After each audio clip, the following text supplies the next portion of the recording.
అదే RTV app వార్తల్ని క్షణాల్లో చదివే అవకాశం ఉంటుంది. ఒక న్యూస్ పేపర్, ఒక టెలివిజన్ ఛానల్ మీ చేతుల్లో ఎప్పుడూ ఉంటాయి. నమస్కారం. ఈరోజు శ్రీకృష్ణదేవరాయల జయంతి 554వ జయంతిని సందర్భాన్ని పురస్కరించుకొని ఇక్కడికి ముఖ్య అతిథులుగా విచ్చేసినటువంటి మా మాజీ ఉప ముఖ్యమంత్రి వర్యులు అంజాద్ బాషా గారికి, అలాగే కడప నగర మేయర్ సురేష్ బాబు గారికి, అలాగే మా జిల్లా అధ్యక్షులు రవీంద్రనాథ్ రెడ్డి గారికి, యావత్తు మా కార్యకర్తలకు, మా నాయకులకు, మా కార్పొరేటర్లకు, మా బలిజ సంఘీయులందరికీ శిరస్సు వంచి కృతజ్ఞతలు, అభినందనలు. ఇకపోతే ముఖ్యంగా శ్రీకృష్ణదేవరాయల గురించి పెద్దగా చెప్పుకోవాల్సిన అవసరం లేదు. ఎందుకంటే ఆయన దక్షిణ భారతదేశ చక్రవర్తిగా, ఆంధ్ర భోజుడుగా, సాహితీ సమరాంగ చక్రవర్తిగా విరాసిల్లబడి ఈరోజు ఏదైతే మన రాష్ట్రంలో కానీ, దక్షిణ భారతదేశంలో కానీ, ముఖ్యంగా మన రాయలసీమ జిల్లాలో కానీ నీటి ఎద్దడి లేకుండా వసతి గృహాలు, ఇవన్నీ దేవాలయాలకు వైభవము తెచ్చిన ఇది ఎవరైనా ఉన్నారంటే ఆయన ఆంధ్రభోజుడు శ్రీకృష్ణదేవరాయలు అనే విషయం అందరికీ విదితమే. ఆయన అడుగుజాడల్లో గతంలో మా ముఖ్యమంత్రి అయినటువంటి జగన్మోహన్ రెడ్డి గారు కూడా ఆయన్ను అనుసరించి ఆయన విధానాలను పాటించి ఎంతో గొప్పగా పేరు తెచ్చుకోవడం జరిగింది. ఇకపోతే దురదృష్టకరమైన కొన్ని సంఘటనలు మీ ముందు అంతేకాకుండా ఈరోజు ఈ విగ్రహానికి మా గత ప్రభుత్వంలో మా నాయకులు దృష్టికి తీసుకుపోతానే పాత విగ్రహం స్థానంలో కొత్త విగ్రహాన్ని ఏర్పాటు చేసిన మా అందరికీ, మా నాయకులందరికీ మరొకసారి మా కమ్యూనిటీ తరఫున ధన్యవాదాలు. అలాగే మొన్నటికి మొన్న మా జయంతి కార్యక్రమం ఉంది. మా శ్రీకృష్ణదేవరాయల సర్కిల్ను డెవలప్ అలంకరణ చేయించండి, మా క్రేన్ సౌకర్యం ఏర్పాటు చేయించండి అని మేయర్ గారి దృష్టికి వెళ్ళిన వెంటనే ఈరోజు మా పొద్దున్నే వేకుజామునే పూల అలంకరణతో క్రేన్ ఏర్పాటు చేసి మా అందరికీ పూలాభిషేకం చేసుకునేదానికి అవకాశాన్ని కల్పించిన మా నగర మేయర్ గారికి, అలాగే కమిషనర్ గారికి కూడా ధన్యవాదాలు. మా కార్పొరేటర్లు సహకరించిన కార్పొరేటర్లకు కూడా ధన్యవాదాలు. ఇకపోతే మీడియా ముఖంగా నేను పంచుకోవాలని అనుకుంటున్నాను. ఈ మధ్యకాలంలో మా సామాజిక వర్గం పైన అనేకమైన దాడులు జరుగుతున్నాయి.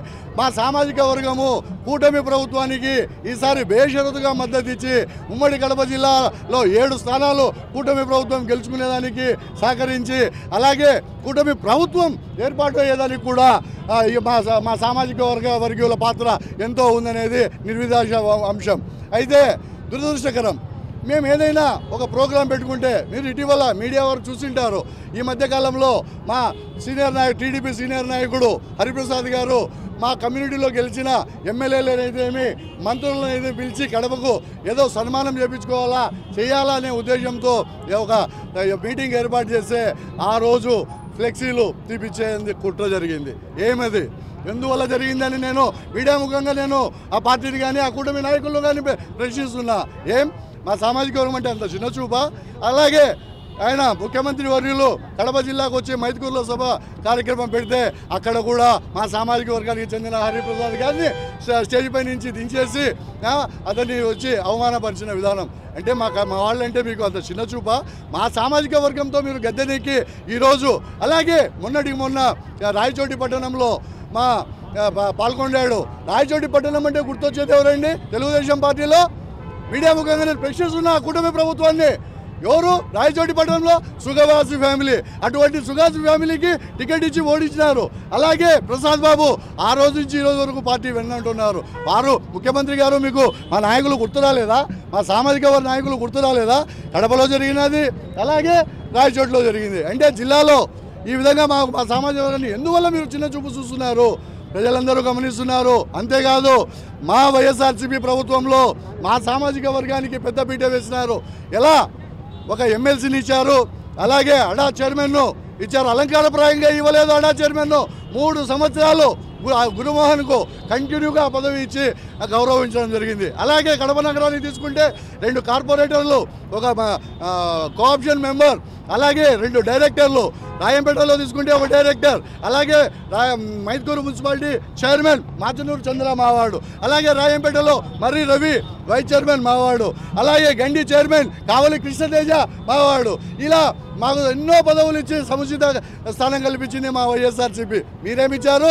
2 విడతలు పదవులు నామినేటెడ్ పొందడం జరిగితే మా నాయకులు చేయలేదా? బేషరతుగా చేసినా కూడా 2 విడతల్లో ఒక నామినేటెడ్ పదవి కూడా ఇచ్చిన దాఖలాలు లేదు. అంతేకాకుండా మీరు మా బీసీ భవన్ మా నాయకులు మాటిస్తే తప్పరు, మాటిస్తే చేస్తారంతే. బీసీ భవన్ నిర్మించాలా అనే డిమాండ్ ఉన్నింది. ఓల్డ్ రిమ్స్లో బీసీ భవన్కు నామకరణం చేసి కట్టించి సొంత నిధులతో, ఎంపీ గారి సొంత నిధులతో, మా ఎమ్మెల్యే గారి సొంత నిధులతో కట్టించి పూర్తి చేశారు. అలాగే ఎలక్షన్స్ ముందు బలిజ భవన్కు డిమాండ్ కూడా ఉంది, వాళ్ళు పరిగణలో తీసుకున్నారు. వైఎస్ఆర్సీపీ ప్రభుత్వం వస్తే ఖచ్చితంగా కట్టిస్తామని చెప్పారు. అయితే దురదృష్టవశాత్తు మా ప్రభుత్వం రాలే. ఆ రోజు కూటమి ప్రభుత్వంలో కూడా మా పెద్దల సమక్షంలో బలిజ భవన్ నిర్మిస్తామని హామీ ఇచ్చారు. కానీ ఇప్పటి వరకు ఒక్క అడుగు కూడా ముందుకు పడలేదు. చూస్తాం, లేదంటే మేము ఈ ధర్నాకైనా కూర్చొని మా హక్కులు మేము ఇచ్చేసుకుంటాం. ఏది ఏమైనప్పటికీ మీరు మా సంఘీయులందరూ మీరు గమనించాలా, మన సామాజిక వర్గం పైన ఏ విధంగా దాడి జరుగుతోంది, ఏ విధంగా చిన్న చూపు చూస్తున్నారు అని మీరు గమనించాలా.